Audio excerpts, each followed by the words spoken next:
Hello and welcome back, everyone. Scootsy16 here with another episode of the Re-Aged Super Mega Baseball League. I don't know what to say about these buzzards. We have the talent, but we have not shown it consistently this year. Our season has been really up and down. Big roller coaster ride here as we lost the first two games, we won the next three, and then we've lost the last two. The Jacks series there was really, really frustrating to experience. And ultimately, I didn't end up making that a back-to-back video, which I think in the end is probably a good thing. But again, apologize for being late on some of these recordings, but trying to get back on track, and that's where it brings us to this doubleheader against the Overdogs. We will be home. It will be our number 4 and then our number 1. And Miguel De, or I'm sorry, I keep doing that. Malcolm DeJesus, our number 1 starter, very much locked in against the Grapplers in his second start of the season. We're hoping he can do that again in our next start. But before we get there, we need to see this matchup against Jimmy Duffy and Jordan Resplendent. Let's get the lineup set here for this next game. And this is a make or break series for us. I think this really is the shift of where we see our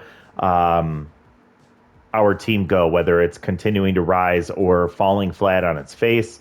So getting ourselves lining this up, let's get Flash Leather out of there. Let's put Snag Roper back in. He had a day off. Maybe he can feel a little bit better. We're going to put Carlos Bauer in the catching position here, as he does have a couple of games before he comes back to pitch. And then let's put Ella Royds. Let's give her a day off. Let's put Pepe Vinicio in there in the DH spot. And that's what's going to be who in what position. The next thing we have to figure out is where is everyone going to line up. I'm going to put Carlos Bauer actually higher in the order here. Actually, I like Pepe in number 2. Bump Merle down. I'm moving everybody around, so bear with me here. And Snag Roper, I'm going to give him a shot. Hito has not been doing well for us, so we're going to give him a drop down in the order, and I hope that maybe shifting things around a little bit here will help us. Jose did have a 2-hit day last time, if I'm not mistaken, so hoping he can stay hot, and maybe everybody else can get back on track here too. So that's what our lineup's going to look like for Jordan Resplendent on the mound.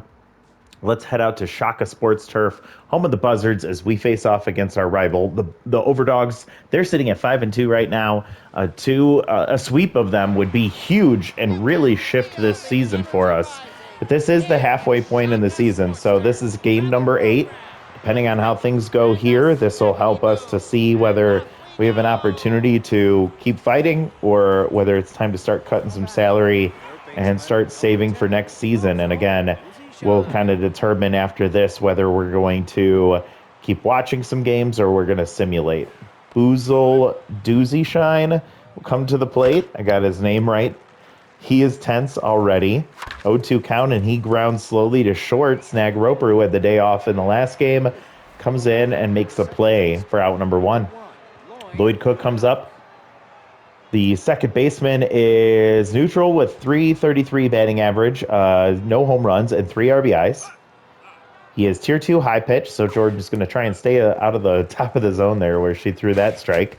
And she throws that one. She's challenging him, apparently. 1-2 count. She pitched well in her first start. She gets a base hit up the middle. She cannot stop.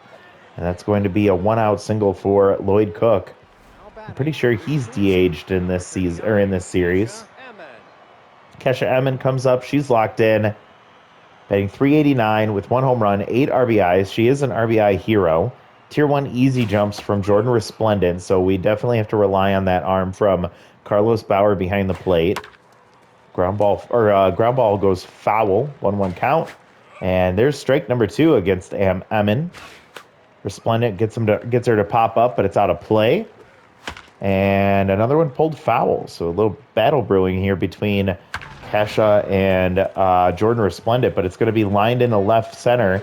Geronimo James cuts it off and throws it in quickly, but runner goes first to third.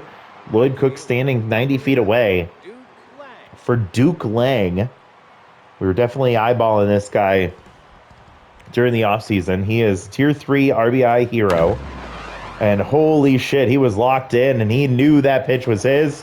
A 3-run shot. First pitch he sees against Jordan Resplendent, and she gets taken to right center field to the wave wall. 440, and his 3rd home run and 8th RBI of the season put the Overdogs up early. 3-0 here in the top of the 1st with 1 out, and Spitz McKinney will come up, batting .211 with 1 home run and 4 RBIs. First pitch swinging, and he pulls it foul. Jordan pitched well in her first ever outing, but here she seems to be a little bit shaken as she is facing off against a much more talented team in the Overdogs here. She is tense. She gets a second out here, another one to snag Roper, and now Magic Moore will come up. Falls behind early and gets him to pop up. That gets pulled foul. 2-1 count. And a slow dribbler. This will be Snag Roper as well. So all 3 outs responsibility of Snag Roper. It goes 6-3 for all 3 of them. But 2 runs reach, and Duke Lang comes up huge as an RBI hero, hitting one to right center field to put the Overdogs up 3-0. And so far, it's not looking very great, but let's see if our offense can get on the board, and if we can battle back, there might be a chance for us. And Geronimo James is going to do that with a leadoff single. Sneaks past the pitcher and the second baseman. He'll be on first with great speed. Pepe Vinicio had a day off in the last one. He's batting .300 with 1 home run and 3 RBIs. Tier 3 bad ball hitter. Great speed on first. We'll see if Geronimo decides to try and take off. The off speed catches the corner for strike 1. Fastball blows it past him, and that's strike 2. We're checking on the runner. Back safely is James. Infield a double play depth and chasing high and in. 3 pitches, and Duffy gets Vinicio for out number 1. Sturdy Woodman still locked in, batting .471, 2 home runs, 4 RBIs. He has been our most consistent hitter this year, and he continues to stay hot as he pulls one into right field. So 2 on, 1 out, and that'll bring Carlos Bauer up to the plate. Yeah, I know he has not shown that he deserves to be in the number 4 spot, but nobody else has either, and he had pitched better, so I'm trying to reward him and see if that helps. Runners take off inside, heading to third, and gets caught stealing. Boozle Doozy Shine. Weak arm from the catcher, but it's enough, and that's a loft to second base to end the inning. So had a little bit of momentum going there, but it ends with a runner caught stealing at third, and then a fly out or a line out to second base. So that's unfortunate. Here comes Tough Lift. He lines the first pitch fouled on the first baseline, and he'll pull one foul this time, batting .182. His tier 2 whiffer, no home runs, 1 RBI.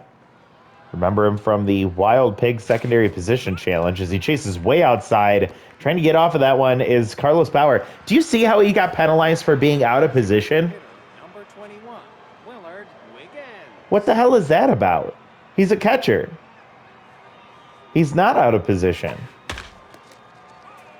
He gets the first out. I wonder if that's going to affect his mojo. That kind of pisses me off. Is this always going to be a penalty for catchers? As Jose Tremendo runs back and catches that one on the run for out number 2. Hard hit ball pulled to right field. Now Kat Stanza comes up. She's tense, batting .222, 1 home run and 2 RBIs. And Jordan Resplendent cannot get to that one either. She has a slow reaction time up the middle. And another slow base hit will reach safely. Stanza on first with 2 outs, and top of the order here, Boozle Doozy Shine will have to face off against Brick Towers because they decided to pull Resplendent early. Excuse me. Brick's full stamina right now. He's been one of our best pitchers this year. Been relied on heavily. 1 low in the dirt. It's going to be 1-2. And there's strike 3 swinging. So Brick Towers efficient there. Strikes out one of the best batters in the league. And that's a pretty clean inning. So Jordan Resplendent only goes 1 2/3. I'm not really sure why she gets pulled that early there, as she wasn't in dire need of being pulled out of the lineup just yet. But now it's a bullpen game the rest of the way for us. The Overdogs up 3-0 still. And Snag Roper will come up, getting his first at-bat since the first game against the Jacks earlier. Evens the count 2-2 against Duffy. And that's going to be fouled off at the end of the bat. Bad timing there for Roper. He strikes out. Jesus, I am so fed up with this entire team right now. I don't know what to do. Like, Sturdy Woodman is the only person that I can rely on. Hito Munchada comes up, tier 2 high pitch, swings through a fastball, 316 average. He swings through an off-speed pitch, no home runs, 2 RBIs, and he swings through a curveball. What the fuck is going on here?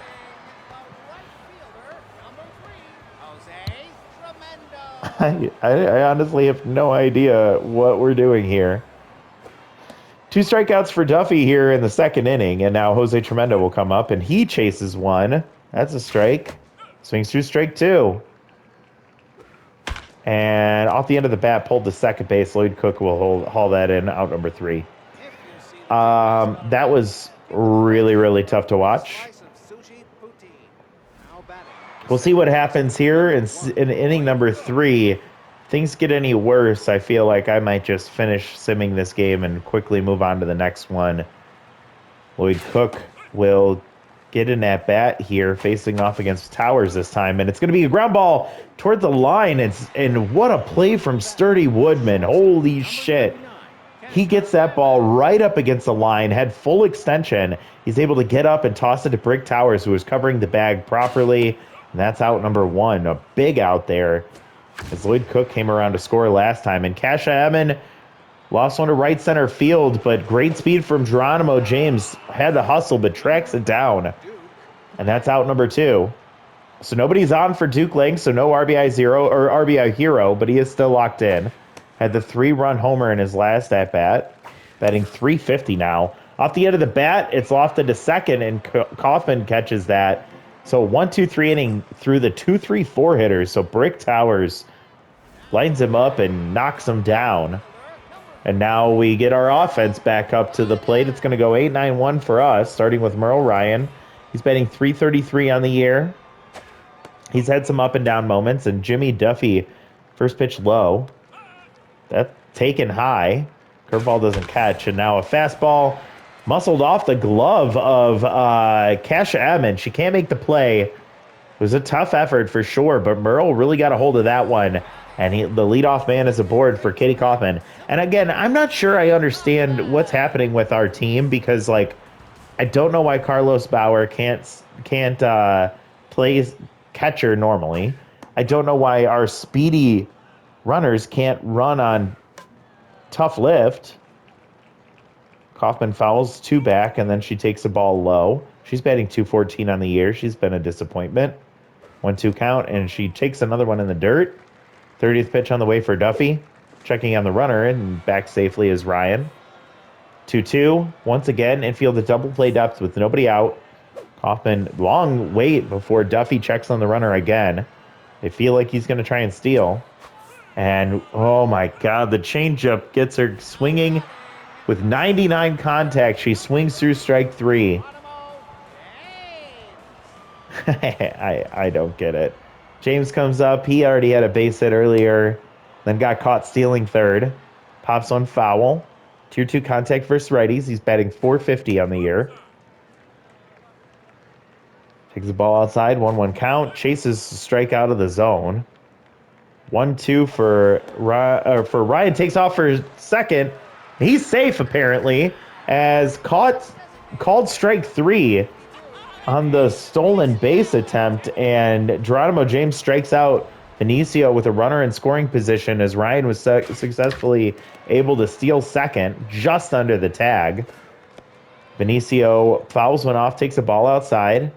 1-1 count, and he'll ground to second. So Lloyd Cook, easy play, ends the inning. Another runner stranded, and we head to the top of the 4th. Only reason I haven't moved on from this game is because it hasn't gotten any worse since the first inning. Not getting any better, but it's not getting worse. Spitz McKinney comes up, 0 for 1. He grounds to first, and it's going to be picked up foul. Towers has been great since he came in to replace Resplendent. Grounder to second. Kaufman turns and tosses the first.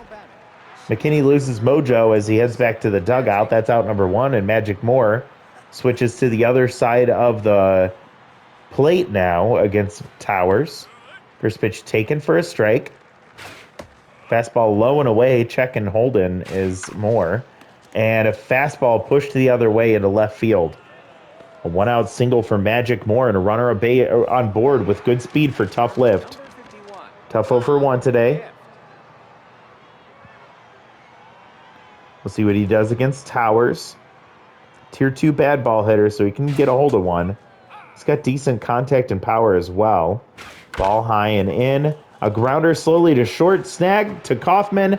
Over to first just in time. Double play. Even with the weak arm from Kitty Kaufman, she's able to make the play in time. Good transfer from Roper to Kaufman. And that's going to end the inning. So Brick Towers has been very clean since he came in to bail out Resplendent. And now Duffy against Sturdy Woodman, who got a base hit against him last time. Duffy's locked in this time. 40th pitch on the way against Woodman is pop foul, 1-2 count. Come on, Sturdy. He chases strike 3. Duffy with another strikeout.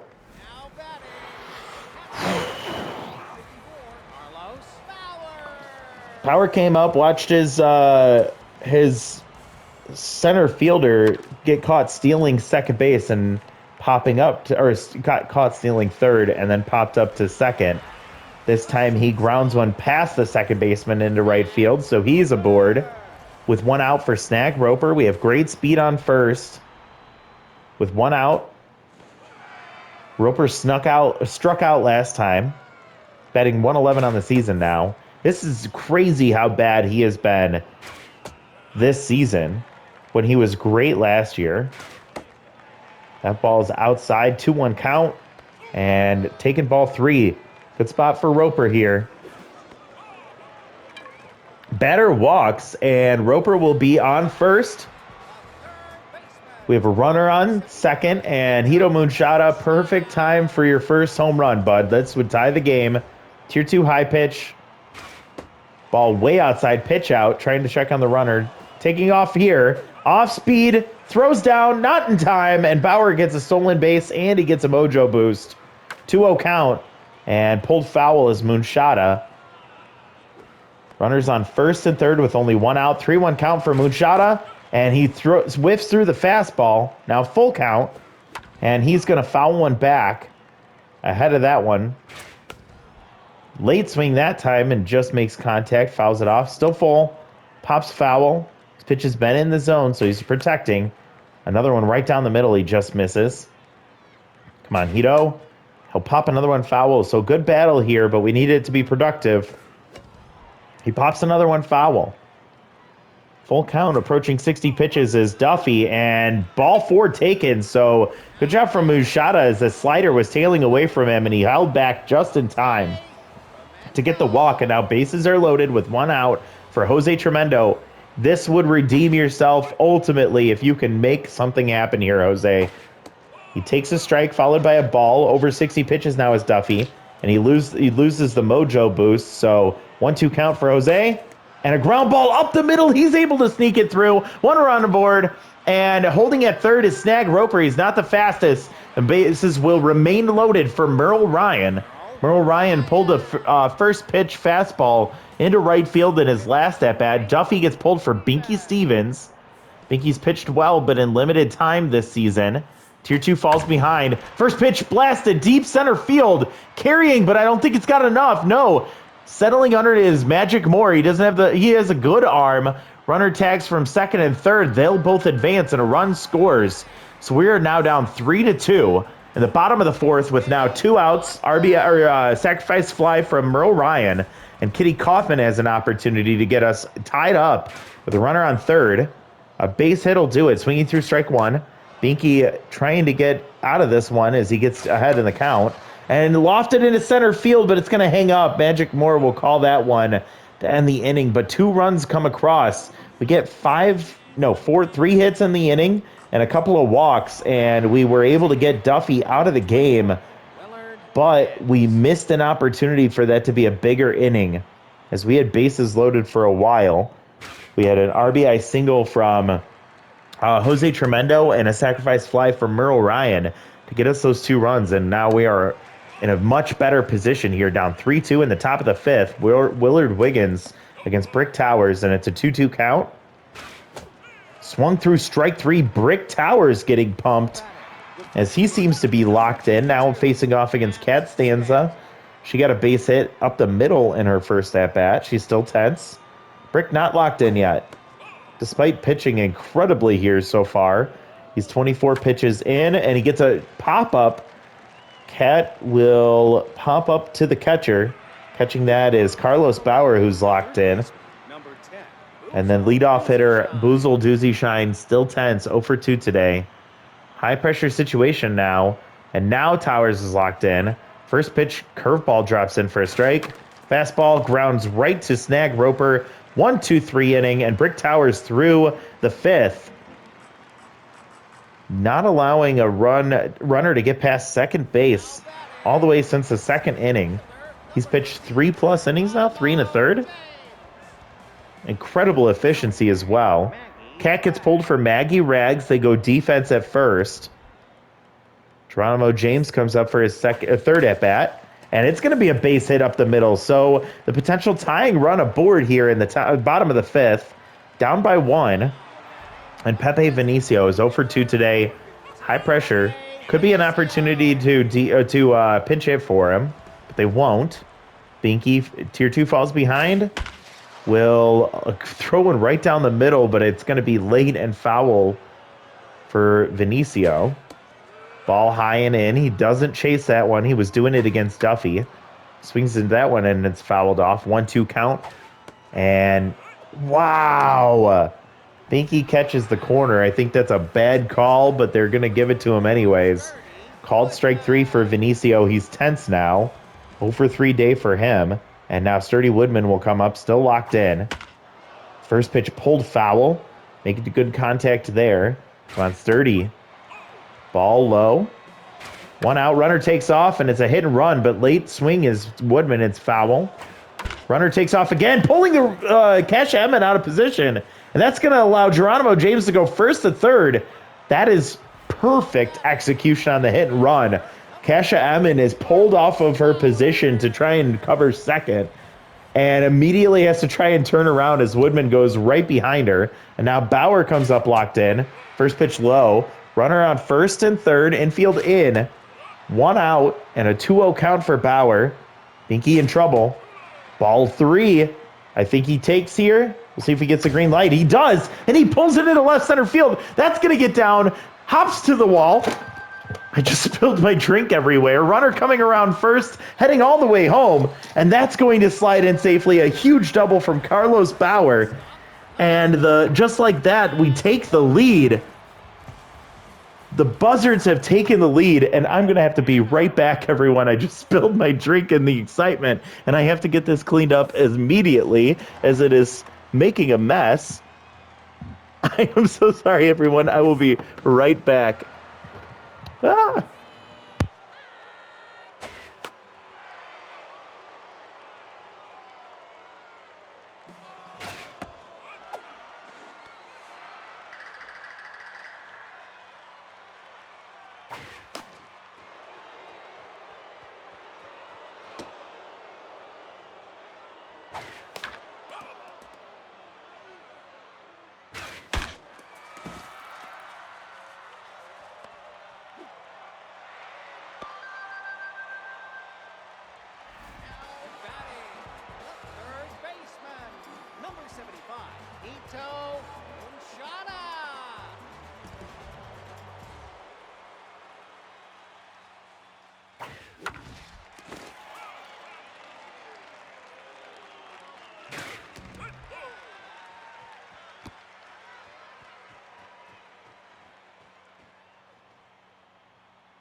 Okay, I am trying to simultaneously clean up a mess while I'm trying to see what's happening. Oh my God, did Hito do it?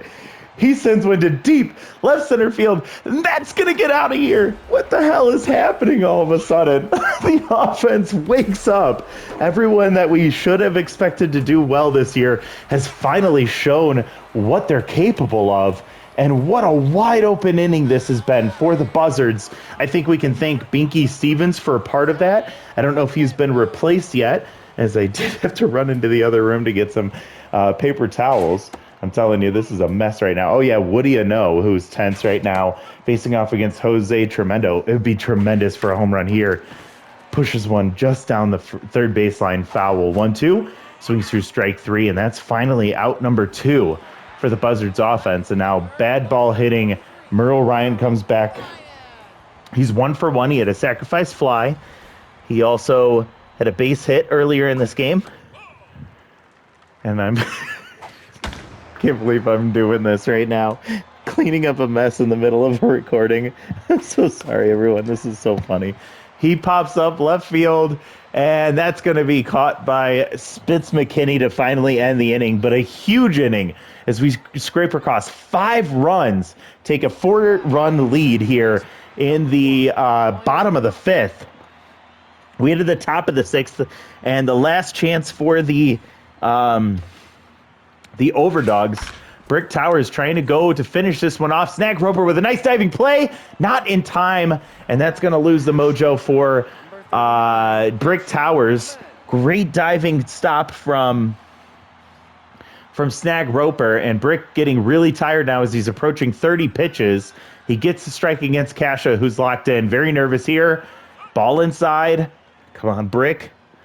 Don't let this spoil your great outing. Oh, it will. Kasha Emmons cashing him in. That one's into the dugout, or into the bullpen. And just like that, this game got a lot scarier here in the top of the 6th, as it's 7-5. Kasha Emmons with a huge homer there. And Duke Lane comes up, so it's not going to get any easier, but you have to pull. You have to pull Brick Towers here. They go to Zane Mills. The long reliever is he's gotten an opportunity already. He's pitched decently well. It's not allowed an earned run. He is a lefty, and because Duke Lane is a switch hitter, he gets to avoid the specialist trait. But he grounds to third, and that'll be out number 1. Spitz McKinney 0 for 2 is tense. First pitch strike from Zane. That's going to be called strike. And pushed foul, 1-2 count here for McKinney. And Zane will get him to foul again. Ball outside, trying to get him to chase out of the zone. Lofted into left field. Should be easily playable for Merle Ryan, and it is. Number 27, Magic Moore. Man, I'm so mad at myself for making this mess. I have a Waterloo, so at least it's not like a soda or a beer or something. Ground ball from Kitty Coffin, and she's able to make the play, and that's going to end the ball game. So we are able to knock off the underdogs. A huge win for the Buzzards, as their season has been very, very rocky so far, but a huge win there will put us in a much better position. And with us having a doubleheader here, this is a very big opportunity for us to potentially slide ourselves into a better position in the standings, and an opportunity for us to fight back for a division lead. So a big moment for the Buzzards as their offense comes alive in the first game of a doubleheader against the division-leading Overdogs. And I don't know about you, but I do feel a lot better about this team, especially I feel like that was what we expected from our offense for so long, and we just were not given it. And now they finally do it. I don't know if this is a sign of things to come or if this was an anomaly. I'm hoping it's the former. Sorry, there was a couple of papers that got wet too, so I'm just spreading those out. This is seriously such a mess. We'll take a look at the scorecard here. 7 runs on 10 hits for the Buzzards. A lot of that came in the back half. Jimmy Duffy was great today, but he lost some energy, and I think we were able to take advantage and capitalize on that. 5 runs on 7 hits, and most of that came in the first inning. Brick Towers came in and was lights out all the way until that 6th, and I would say that he shouldn't have been in the 6th inning. They should have pulled him. Unfortunately, that's going to skew his stats. Offensively for the Overdogs, big days from Lloyd Cook and Kasha Ammon. She had the huge home run in that 6th inning, got the game a lot closer. Duke Lang with the huge home run in the first inning, and then a couple of hits scattered from Magic Moore and Kat Stanza. On the other side for the Buzzards, 2 hit days for James, for Woodman, and for Bauer. I kind of like Bauer in that number 4 spot right now. Paid off for us as he scored 2 runs and had 2 RBIs. Hito Moonshot finally hits a moonshot, a 2-run homer into left center field, his first of the year, and that was a big one. He also walked. Snag Roper with a hit, 2 runs scored, and a RBI. He also walked once, so maybe he's turning things around. Benicio had a bad day.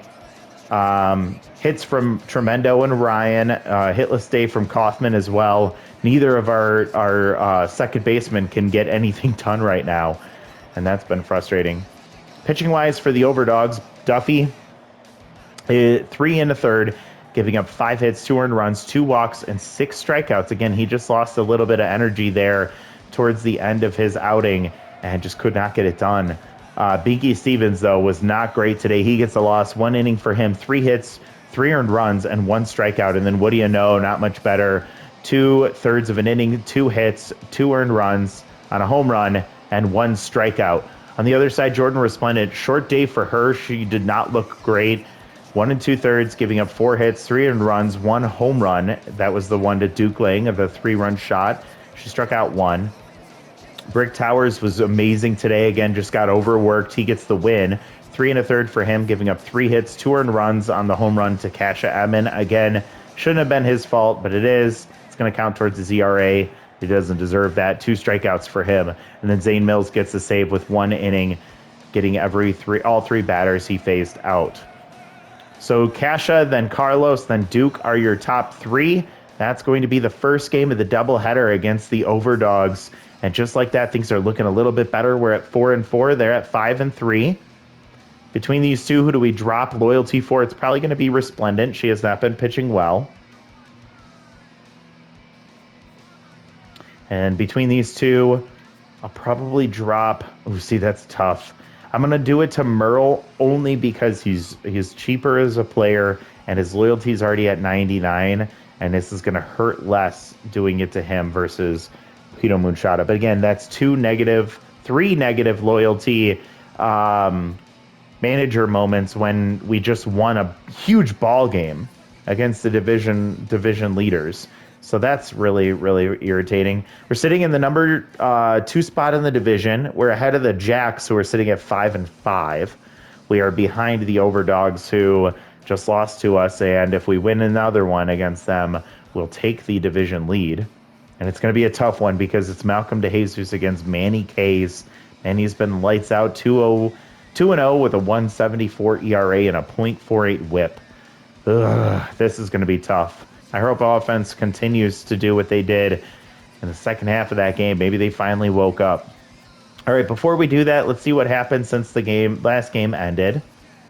Okay, so development for Sturdy Woodman. I think we give that one to him. He's got some speed and a chance to move to left field if we need him. Kitty Coffin gains 5 fielding. Seb Swolson loses some speed in the free agent pool. Don't care. Chance for Edwina Escobar to gain choker. We're not going to do that for her. I don't like that risk. A movement there for the Crocs. Development for Flash Leather. We'll do that one. Carlos Bauer just lost 7 junks, so that really hurts. He's 28. It's not like he's old. Development for Zane Mills. I think we'll pass on that one. And and a chance for Geronimo James to gain clutch. I think we'll roll for this one too. All right, so heading to player development, we're not going to do this one for Snag. We will do this one for Flash Leather. We will not do this one for Zane. We'll do this one for Sturdy. We'll do this one for Geronimo. We will not do this one for Edwina Escobar. So starting with Geronimo James, 15% chance to gain clutch. That's all this is. We'll see if he gets it. He does not. This one for Sturdy, some speed, one arm, extra speed here, and he will get it. 10% roll there, and he does. And a chance for him to get a secondary position of left field, he will not, and I'm okay with that. I don't think I would ever put him in left, at least not for a while, as he's not fast enough just yet. But he gets a little bit better. We'd love to see that. His offense is really what he's here for, but we'll take any additional improvements we can get. And then this is just continuing to make Flash a better defender, and I'm fine with giving him this. It doesn't help too much, but it's going to be nice for him as a defensive option. He gets 2 more speed, so that'll help, plus 3 total.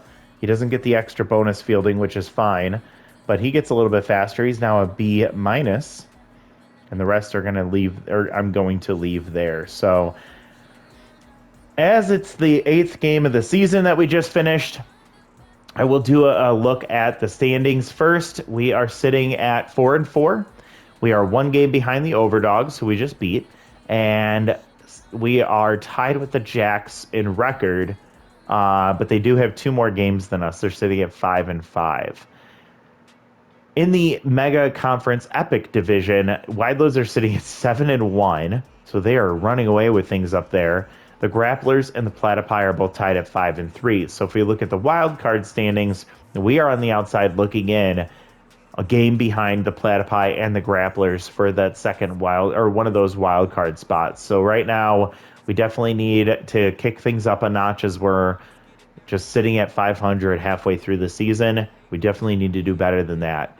The other side, it's looking like things are a lot closer, as there are 1, 2, 3, 4, 5, 6 teams sitting with 3 losses. We have 7 teams all within about a game of each other, which is crazy.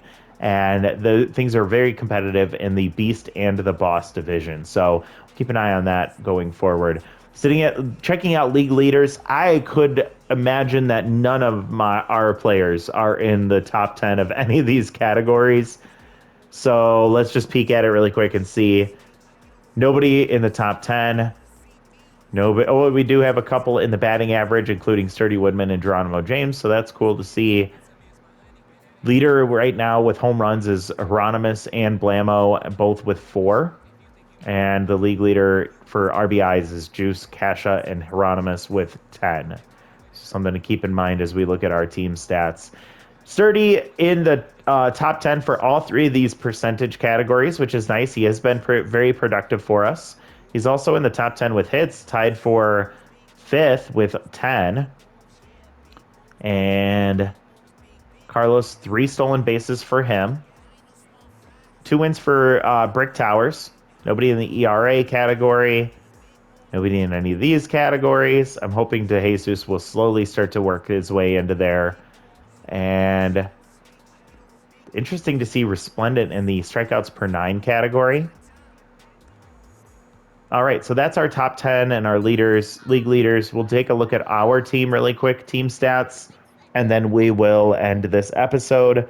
So first off, I'd say Geronimo James has done really well, definitely better than Vinder Hawkins, so I'm glad I decided to make that change and that pivot in the last moment. He has a triple and 2 doubles. He even has a home run, his only RBI, but he is batting .455, which is great. I'm absolutely fine with that. I wish he didn't get caught stealing in that last game, because that was really frustrating, but it is what it is. Vinicio, he is just here for an extra bench bat, and he has done a little bit here, as he has a triple and a home run, but not much else. I thought he was going to hit a little bit better. Woodman's been amazing. I'm going to keep, leaning into him and relying on him, but I hope he doesn't have to do it all his own. Snag Roper has been miserable, 3 for 19. And I'm just hoping that after this last game, he feels a little bit better and can build off of that. We'll hopefully see a tear in the second half. Hito Manchada has been getting on base, but he has not been providing the power that we brought him into. His only home run was the one we just saw in that game. I expected more out of him. Jose Tremendo, same thing. He's batting .235. And I really thought we would see more out of him, especially building off of Season 1. If you don't recall, he had 6 home runs in Season 1 with 8 RBIs, 14 total hits, and he batted 311. So he has so much more improvement here, and I'm hoping not only we can develop him more, but he starts to be a little bit more productive. I'm fine with Merle Ryan. He does have a triple. I think I expected a little bit more out of him, but I'll take a 350 average, and hopefully he continues to get better. Kitty Kaufman's been awful. I don't know what to do with her. I don't know if we continue to develop her, if we look for somebody else in the offseason. Chukov, I don't know. Can't really rely on his offense anyway, so it is what it is. Elleroyd's had a couple of surprise hits. That was fun to see. Pork Bennett's been fine. He's a 19-year-old. He might take over for Evan Chukov, and we might see Carlos Bauer come back as well. Maybe just those two. I'm not sure. But Carlos Bauer, 3 for 9. He hasn't been hitting too much, but he did come through really big for us in this last game. He has 3 stolen bases. He has 2 doubles. He has 3 RBIs. I see him continuing to get better. And then nothing from these 2 defensive offensive weapons that we have. Pitching wise, we saw an ugly game from Malcolm in the home opener, or I mean the season. Why am I drawing a blank? In the first game of the season, he was awful. He got injured. He also bounced back in his second outing as he was incredible. He had a complete game. It was just an absolutely phenomenal performance. I hope we see him build off of that next time. Fabio, same thing. He was awful in the first one. He was better in the second one. It wasn't great, but it was better. Same thing for Carlos Bauer. And then the opposite happened for Jordan. She was good in the first one. She was not so great in the second one. So I'm really not sure what to expect from her going forward. Zane has been fine in his 2 appearances. Grecian Lupton has been kind of more a product of unlucky and bad positions versus anything else.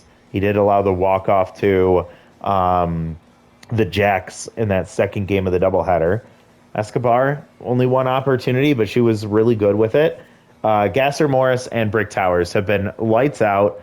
The only flaws in their situation is that they are getting tired as they're being relied on heavily. So they're seeing a lot of batters, and they're not able to hold up for as deep into this game as they should. Or I would say actually that we need to rely on these other pitchers to bail them out so that they aren't getting hurt, or so that they aren't seeing their stats get skewed there. So anyways, that's the breakdown of the team.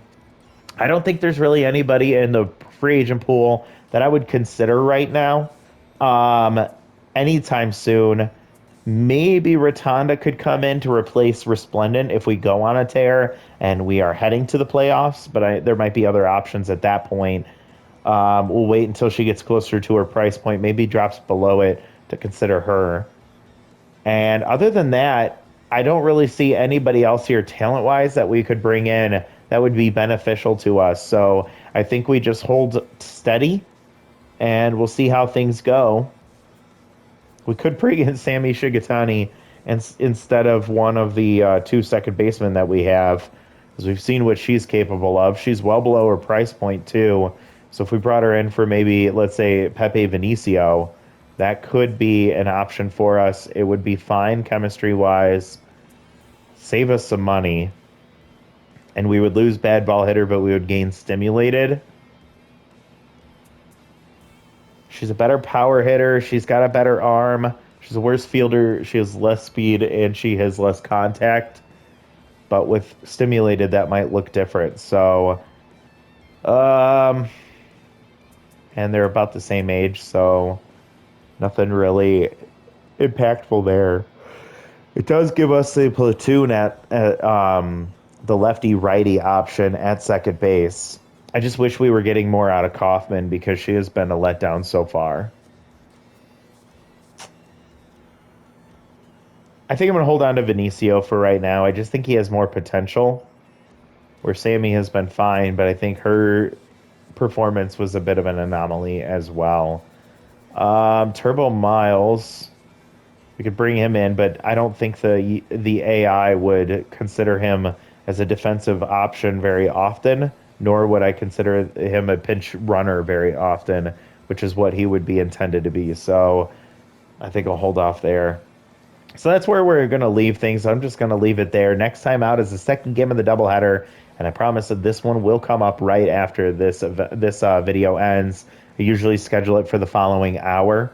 So when this one gets over, take a look out, and maybe about 15 minutes or so for the next video to drop. So that's where we'll end things. Thank you so much for watching. Amazing, exciting victory for the Buzzards over the Overdogs. And now we're hoping to take our spot in the division lead next time out with a sweep against the Overdogs. Next time out. Thank you so much for watching.